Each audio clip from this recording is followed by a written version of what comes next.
ఒకరిని నువ్వు ఎంత చీకొట్టినా, ఎంత తిట్టినా, ఎంత అవమానించినా మళ్ళీ మళ్ళీ నీ దగ్గరికి వస్తున్నారంటే అది వారి బలహీనత కాదండి.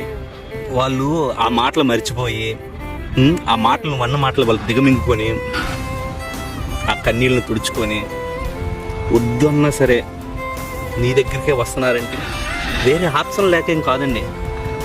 ఈ లోకంలో ఏదైనా కావాలంటే ఎన్నైనా సాధించవచ్చండి, ఏదైనా చేయొచ్చు, డబ్బుతో ఏదైనా కొనుక్కోవచ్చు.